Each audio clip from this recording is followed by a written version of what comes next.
এ বড়া ঘটা কিছুক্ষণ পর নগেন আসবে, ও সব নিয়ে যাবে। ওই তো একটা লোক এসেছে। ওর নামই নগেন। ওর পাশের রাজ্যে একটা পাইকারি মুদিখানার দোকান আছে। মন্ত্রীমশাই, আপনার কথা মতন ওই 14 কেজি আতপ চালের উপরে 1 কেজি গোবিন্দভোগ চাল, ওই কমা মুগ ডাল নিয়ে এসেছি। এবার শুধু বস্তা অদল বদল করে ফেলো, আর আমার পাওনা অর্থ দিয়ে দাও। নিশ্চয়ই নিশ্চয়ই।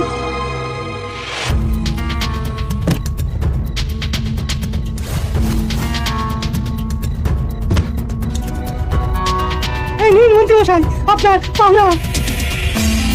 কালকে সকালে তোমাদের রাজ্যের যে দশকর্মার দোকানদার আছে না, কি জানো নাম? আরে তোমার দোকানের থেকে 3-4টে দোকান পরেই যে বসে।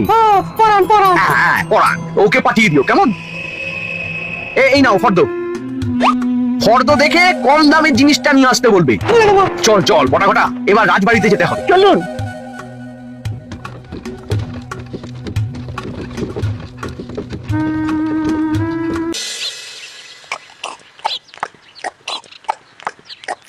বুঝলি, ওই মুড়ির সাথে ঝুড়ি ভাজার কোনো তুলনা হয় না। অনেকদিন তো ছুটি কাটালে, কালকে থেকে রাজবাড়ি যেতে হবে, খেয়াল আছে? আছে বই কি? এই দেখো মুড়ি শেষ, দাও দেখি আর দু মুঠো। গেল গেল গেল রে, কে রে কে রে? ওরে হাউই দিক খুলে দাদুর বাড়ি চলে গেছে, পালা। দাঁড়া দাঁড়া, দাদু, এটা আমাদের কোনো দোষ নেই, সবই হাউইয়ের দোষ। কি করবো বলো? ওরে কালী পুজো দীপাবলি এখনো আসতে দেরি আছে, তা এর মধ্যেই তোদের বাজি পোড়ানো শুরু হয়ে গেল। এটা তো অনুশীলন করছিলাম দাদু। তোদের অনুশীলনের ঠেলা এক্ষুনি একটা বড় বিপদ হয়ে যাচ্ছিল যে। আমরা আছি তো। ভাগ এখান থেকে, যত সব পাকা পাকা কথা।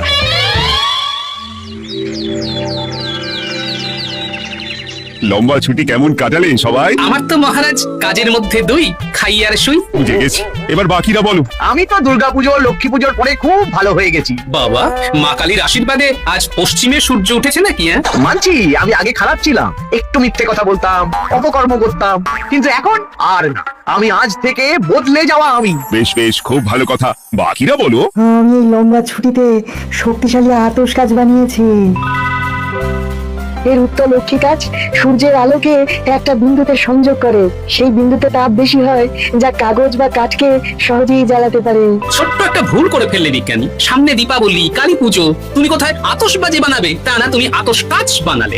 আসলে রাজ্যতীশী বলছিলেন কদিন ধরে হস্তবিচার করার সময় হাতের রেখা দেখতে অসুবিধা হচ্ছে। তাই তুমি এটা আমার জন্য নিয়ে এসেছো। এই নিন রাজ্যতীশী, আপনার উপহার।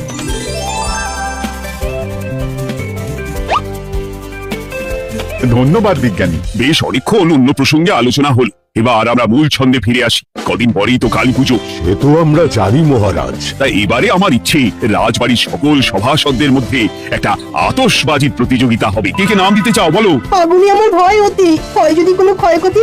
আমি বাবা নাম দেবো না মহারাজ, আমি শুধু দেখবো। বেশ, বাকি সবাইকে কিন্তু বাজি পোড়ানোর প্রতিযোগিতায় দেখতে চাই। আমি তাহলে মহারাজ পুজোর বাজার দোকান করব, মানে আপনি যদি বলেন পুরো পুজোটাই সামলে দেব। সে তো ভালো কথা, নিজে থেকে দায়িত্ব নিতে চাইছো, নাও। মহারাজ, মন্ত্রী মশাইকে একদম বিশ্বাস করবেন না। যেখানেই অর্থের গন্ধ থাকে মন্ত্রী মশাই সেখানেই অনর্থ করে বসেন। একদম বাজে কথা বলবে না গোপাল, আমি এখন ভালো হয়ে গেছি। বেশ মন্ত্রী, তুমি বাজার দোকান কেনাকাটার সব দায়িত্ব নাও, কিন্তু কোনো দোকানে দ্রব্যমূল্য তোমাকে দিতে হবে না। কত দাম হয়েছে সেটার একটা রসিদ লিখে নিয়ে আসবে, আমি হিসেব দেখে খাজাঞ্চিকে দিয়ে সেই দোকানে পাঠিয়ে দেবো। এটাই ভালো হবে মহারাজ। গোপাল, চিৎকার করো না, সবাই সবার বাড়ি যাও, বাজি বানাও। যার বাজি আমার সবচেয়ে ভালো লাগবে তার জন্য থাকবে 50 মোহর উপহার। হঠাৎ আমাদের ডাকলেন যে? কিছু খাওয়াবেন নাকি? আমার মাথাটা খেয়ে নে। ওটা তো গোপাল খেয়ে নিয়েছে, আমরা কিছুই পাবো না। হ্যাঁ ওই গোপাল, ওই আমার বাড়া ভাতে ছাই ঢেলে দিয়েছে। আপনি বললে আমি গোপালের বাড়িতে গিয়ে উনুন ভেঙে দিয়ে আসবো, না জ্বলবে উনুন না হবে ছাই। না না না, অন্য কিছু জ্বালাতে হবে। গোপাল তো এবারে ওই কালী পুজোয় বাজি পুড়িয়ে বাজি মাত করে দেবে। তা আমরা কি করবো? তোরা ওই গোপালের বাজি কালী পুজোর আগেই পুড়িয়ে দিবি, যাতে বেটা কেঁদে কুল না পায়। এ তো খুব চাপের কাজ। গোপাল খুব ধুরন্ধর লোক, একবার যদি কোনো কিছু আঁচ করতে পারে। তাহলে আমাদের জ্বালিয়ে দেবে।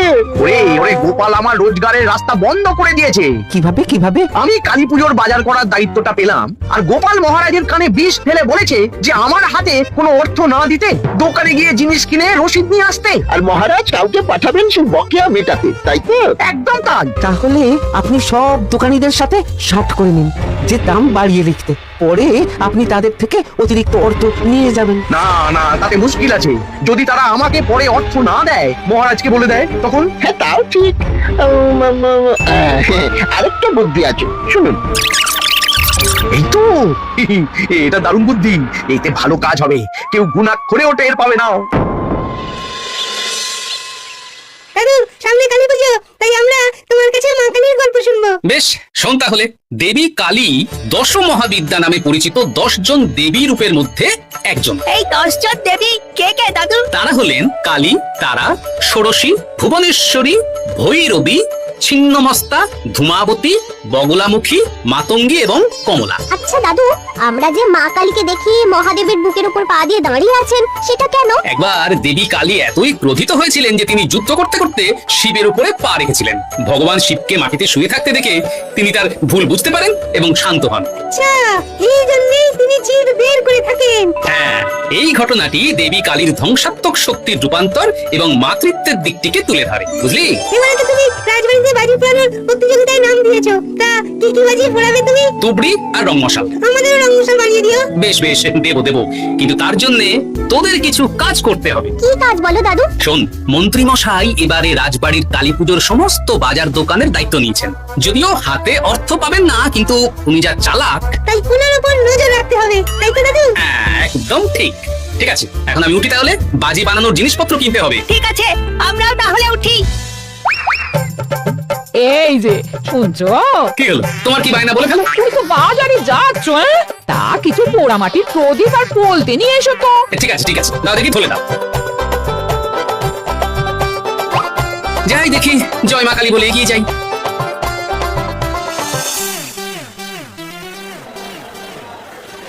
শোনো, আমার কয়েকটা জিনিস লাগবে, বুঝলে? কি কি লাগবে বলো? ওই লৌহ চূর্ণ, গন্ধক, সোরা, মাটির হাঁড়িগুলো তো মৃৎশিল্পী ভাইয়ের কাছ থেকে পেয়ে যাব। আচ্ছা, কোনটা কত কত পরিমাণে লাগবে একটু বলো।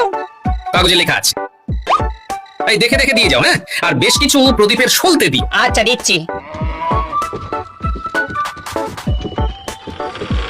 এই যে ভাইয়া, এনে ফর্দ দেখ, দেখে সব জিনিস দিয়ে দে। তা আপনার বাড়িতে কোনো অনুষ্ঠান আছে নাকি? তোকে আম খেতে বলেছি, আম খা, আঁটি গুনিস না। একদম 1 নম্বর জিনিস চাই, রাজবাড়ির কালী পুজোর জন্য যাবে। আচ্ছা, তাহলে আমি রাজবাড়িতে পৌঁছে দেবো। অত উপকার করতে হবে না, মাল বওয়ার জন্য আমার 2 জন পালোয়ান আছে, গরুর গাড়ি আছে, ওরাই নিয়ে যাবে। তুই শুধু একটা পাকা রসিদ বানিয়ে আমার হাতে দিস, মহারাজ তোর পাওনা মিটিয়ে দেবে। ঠিক আছে, আমি সব দিচ্ছি।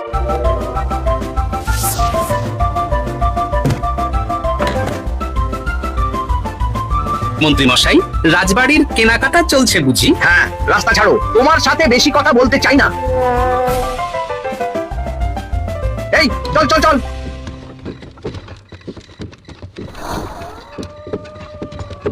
এই মন্ত্রী মশাইয়ের কেনাকাটা হয়ে গেল। কিন্তু রাজবাড়ির রাস্তা তো বাঁদিকে, তা মন্ত্রী মশাই ডান দিকে গেলেন কেন? ডান দিকে তো ওনার নিজের বাড়ি। চল চল, নজর রাখি, দৌড় লাগা। এ বড়া ঘোড়া, কিছুক্ষণ পর নগেন আসবে, ও সব নিয়ে যাবে। ওই তো একটা লোক এসেছে। ওর নামই নগেন। ওর পাশের রাজ্যে একটা পাইকারি মুদিখানার দোকান আছে। মন্ত্রী মশাই, আপনার কথা মতন ওই 14 কেজি আতপ চালের উপরে 1 কেজি গোবিন্দভোগ চাল, ওই কমা মুগ ডাল নিয়ে এসেছি। এবার শুধু বস্তা অদল বদল করে ফেলো, আর আমার পাওনা অর্থ দিয়ে দাও। নিশ্চয়ই নিশ্চয়ই।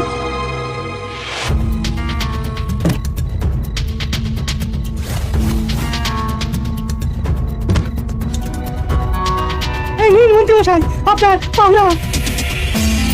কালকে সকালে তোমাদের রাজ্যের যে দশকর্মার দোকানদার আছে না, কি জানো নাম? আরে তোমার দোকানের থেকে 3-4টে দোকান পরেই যে বসে। পড়ান পড়ান। হ্যাঁ, পড়ান, ওকে পাঠিয়ে দিও, কেমন? এই নাও ফর্দ।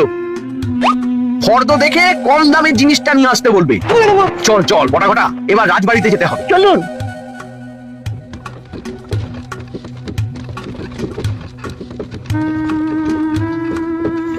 বাবা, মন্ত্রী মশাই কি চতুর! ব্যাপারটা গোপাল দাদুকে জানাতেই হবে। হ্যাঁ হ্যাঁ, চল চল। গিন্নি, নাও, তোমার জন্য প্রদীপ সলতে এনে দিয়েছি। উদ্ধার করেছো? এবার শান্তি।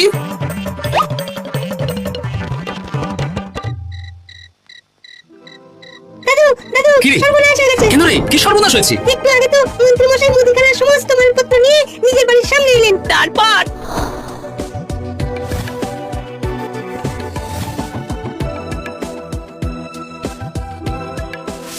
পুলিশ কি রে? আমিও ঠিক সময়ে মন্ত্রীর পর্দা ফাঁস করব। এখন তাহলে আমাদের ঠিক খাবার খাও। কি খাবি বল? ভোলা মায়ের দোকানের সরপুরিয়া। বেশ চল তাহলে। সব মুদিখানা রাজবাড়ির ভাড়ার ঘরে ঢুকিয়ে দিয়েছি। এই নিন মুদিখানার হিসেবের রসিদ।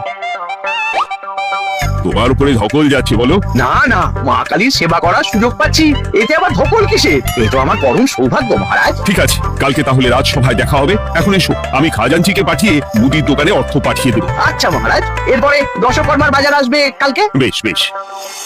এই নাও ভোলা। আচ্ছা তুমিও তো সরপুরিয়া খেতে পারতে। আরে আমি তো হামেশাই খাই। বাচ্চাগুলো খেতে চাইলো তাই নিয়ে এলাম। চলি হে। হ্যাঁ এসো।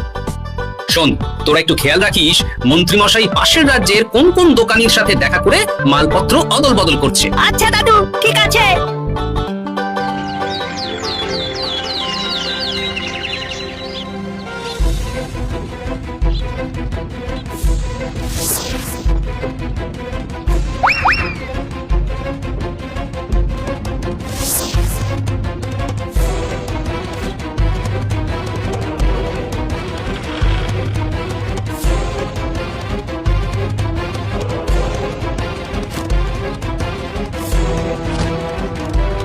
তাহলে পড়ান, সব হিসেব বুঝে নিলে এবার দাও আমার প্রাপ্য। এই নিন। আচ্ছা, এই ব্যাপার।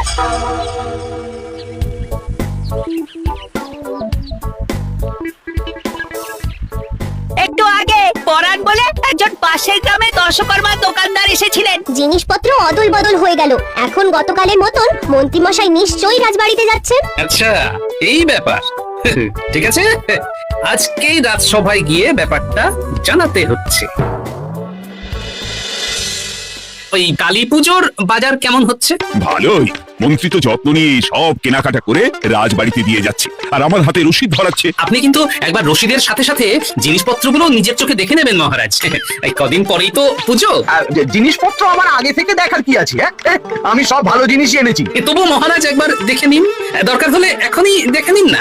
গোপাল যখন এত করে বলছে মহারাজ দেখে নিন। বেশ, চলো ভাড়ার ঘরে। এই সব রাজকাজ ছেড়ে এখন ভাড়ার ঘরে যাওয়ার কোনো মানেই হয় না। না না, গোপালের সন্দেহ দূর করা দরকার।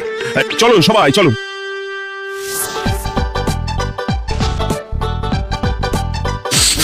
বাহ, বেশ ভালো গন্ধ। একটু ভালো করে চালে হাত ঝুঁকিয়ে দেখুন মহারাজ। আরে বললো তো ভালো গন্ধ, আবার ভালো করে কি দেখবে? না, কোনো গন্ধই তো নেই। ওপরে গোবিন্দ ভোগ আর ভিতরে আতপ চাল। বাকি জিনিসগুলো দেখুন না মহারাজ। এ কি, উপরে সোনা মুগ ডাল আর ভিতরে সাধারণ মুগ ডাল? তাহলে নিশ্চয়ই দোকানদার আমাকে ঠকিয়েছে, বুঝলেন মহারাজ? এ কি মন্ত্রী, তুমি একটু দেখে শুনে আনবে না? সেনাপতি, তুমি এক্ষুনি এই মুদিখানা দোকানদারকে গিয়ে ধরো। দশকর্মার জিনিসগুলো একটু না হয় দেখে নিন। এ কি, তীর কাঠি তো 4টে লাগবে, 3টে কেন? আর সুপুরির কি অবস্থা? পোকা ধরে গেছে। সব জিনিস দিয়ে পুজো হবে না? এই আমি কিছু জানি না মহারাজ, আমাকে তাহলে দশকর্মার দোকানিও ঠকিয়েছে। না না না, তোমাকে আর দায়িত্ব নিতে হবে না। গোপাল, বাকি পুজোর বাজারের দায়িত্ব তোমার। আচ্ছা মহারাজ। মহারাজ, আমি তাহলে দোকানে গিয়ে কথা বলছি। হ্যাঁ হ্যাঁ হ্যাঁ, সব জিনিসপত্র নিয়ে চলে যাও। আচ্ছা। মন্ত্রী, তুমিও সাথে যাও। বিশ্বাস করুন সেনাপতি মশাই, এইসব মাল আমি বেচিনি, এসব অন্য দোকানের। বাজে কথা বললেই হলো, রসিদ তো তোমার দোকানে। আমার দোকানের কিন্তু জিনিসগুলো নয়। আমি পুজোর জিনিস এরকম কেন দেব? মা কালী আমাকে ক্ষমা করবেন না। তাহলে এই মালপত্র কোথা থেকে এলো? এসব তো আমি জানি না। বাজে কথা বললেই হলো, এগুলো ফেরত দে। এগুলো তো আমি দিইনি। ফেরত? গোপাল পুরো রোজগারটা বন্ধ করে দিল। আপনি এগুলো কার কাছ থেকে নিয়েছেন সেটা কি গোপাল জানতে পেরেছে? তা জানতে পারেনি, সেই জন্যই তো জোর করে ওই কৃষ্ণনগরের দোকানীদের কাছেই সব মালপত্র গছিয়ে দিয়েছি। গোপাল দাদাকে একটা শিক্ষা দেওয়া দরকার। ও বেটা কালী পুজোর দিন বাজি পড়াতে বলে খুব তোড়জোড় শুরু করেছে দেখলাম। শোন, তোরা এক কাজ কর। দারুণ বুদ্ধি।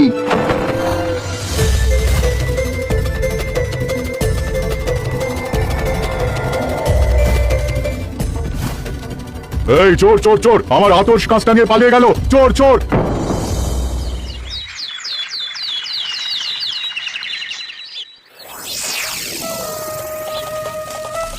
ব্যাস, বারুদ বানানো শেষ। এবার মাটির খোলসের মধ্যে ভরে ফেললেই তুবড়ি বানানোর কাজ শেষ।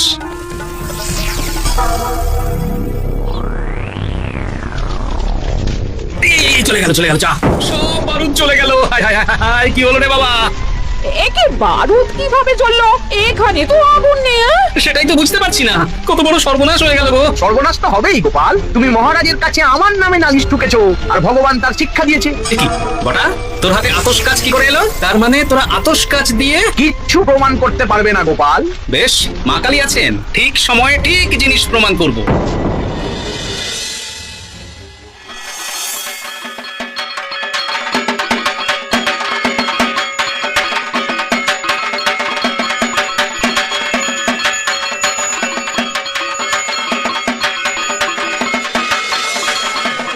তাহলে এবার বাজি পোড়ানো শুরু হোক। বাহ বাহ, কই গোপাল, এবার তুমি এসো। মহারাজ, আজকে যে বাজিটা ধরাবো সেটার নাম ধরিবাজি। ধরি বাজি, সেটা কিরকম?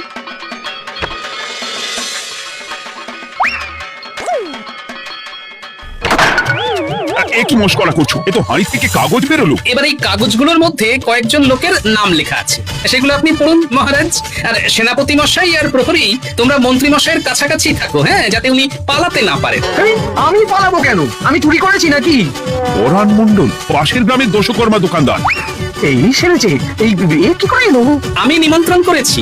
এবার পরাণ, পুরো ব্যাপারটা বলে ফেলো দেখি, নইলে তোমার ব্যবস্থা নেওয়া হবে। মহারাজ, মন্ত্রীমশাই আমার কাছ থেকে খারাপ জিনিস কিনেছেন ভালো দশকর্মার জিনিস দিয়ে, আর আমি মন্ত্রীমশাইকে তার বদলে মোহর দিয়েছি। এসব বাজে কথা। পরের নামটা পড়ুন মহারাজ। নগিন, পাশের গ্রামের মুদি। মহারাজ, এই মন্ত্রী মশাই আমার কাছ থেকে ওই চাল ডাল সব পুজোর মুদিখানার জিনিস কিনেছেন। ওই গোবিন্দভোগ চাল বেচে আতপ চাল কিনেছেন। এই সবের বদলে আমি মন্ত্রী মশাইকে মোহর দিয়েছি মহারাজ। মন্ত্রী, তার মানে তুমি এসবের পিছনে দায়ী, আর ভালো মানুষ সাজার অভিনয় করছিলে।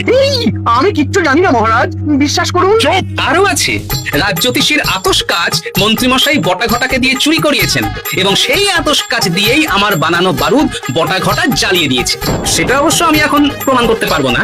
আর প্রমাণ করতে হবে না। সেনাপতি, মন্ত্রীকে এক্ষুনি কারাগারে ভরো। ক্ষমা করে দিন, ক্ষমা করে দিন।